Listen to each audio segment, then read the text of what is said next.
This is the ETF Minute on In the Money with Amber Kanwar. Today we're talking about the CI Canadian REIT ETF. The ticker is RIT. And to do that, we've got Lee Goldman with us. He is a Senior Vice President and Portfolio Manager at CI Global Asset Management. Lee, thanks so much for joining me.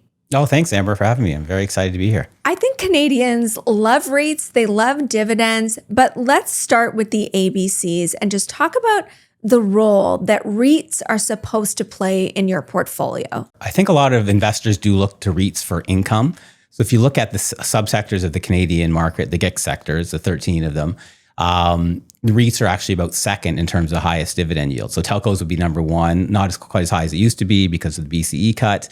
But REITs at about a 5.5% yield are right there. So for investors looking for income and actually tax advantaged income, because REITs are awfully more tax efficient than certainly regular ordinary income or than interest income, then REITs are a great spot to look.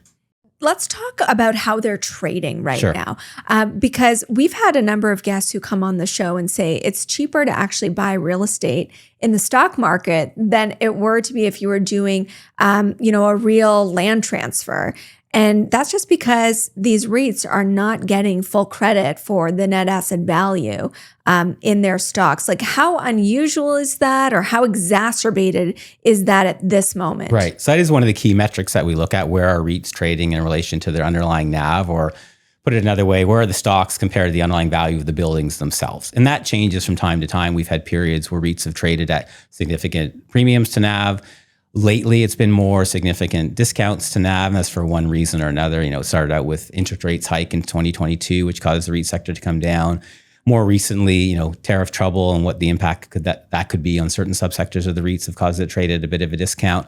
And just, I'd say overall, some negativity from investors. REITs have underperformed the broader market for the last few years. So that has discouraged some investors. Now, REITs have underperformed, but I believe this ETF that you actively manage has not underperformed. It's outperformed the index. Talk to me about your approach and what you do to get that outperformance. Yeah, it's had a great long-term track record. So the ETF, sort of in one form or another, has been around since 2004 and trading as an ETF since 2015 when it was converted from a closed-end fund.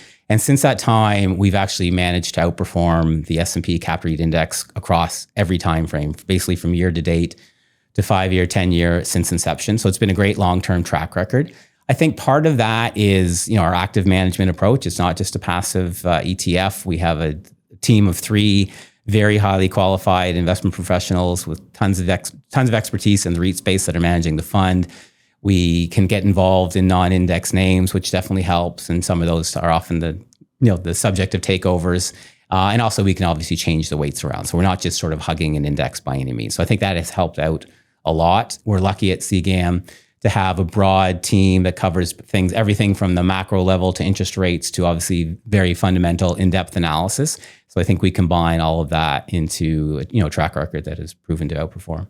And there's a lot of exciting stuff happening right now. There's a lot of M&A, people looking to take advantage of these low valuations. What does that tell you? Well, it tells us that REITs are trading cheaply compared to the private market. So just recently in the last sort of 2 months, we've had one M&A deal announced, which was InterRent REIT, getting taken out at a decent premium to where it was trading, a little bit of a discount to where our consensus NAV is. So, we think the deal will get done. Whether they sweeten the deal a little bit is still yet to be seen, but still not bad for overall REIT valuations, and it kind of propped up the whole space.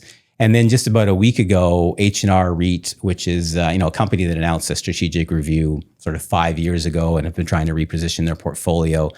They announced, I guess, a week ago Friday, they've actually been approached by a couple of counterparties about a deal, which, in a way surprised us because it's a diversified REIT. They have assets across various different subsectors of the market, from office to retail to industrial to apartments. So to us, it wasn't clear that there's one logical buyer, but it sounds like, there's a pretty decent chance. So that got that stock moving in the rest of the REIT space as well. M&A is one thing. Then there's also interest rates, right? If interest rates are directionally moving lower, is that a tailwind? Generally, there's certainly not a one-to-one relationship between interest rates and REIT movements. But, the volatility, certainly in the last couple of years where rates were generally going up, that didn't help valuations. So we think anything sort of positive on the way down will help. What we need more, truthfully, is just some stability and, both in interest rates and just some confidence in the overall economy. And that will get, further transactions going. That will give further clarity on pricing. So we think, even rates don't have to go down much further, but they just have to kind of stabilize for the REIT space actually to work from here. Lee, thank you so much for joining us. My pleasure. This is Lee Goldman joining us from CI Global Asset Management.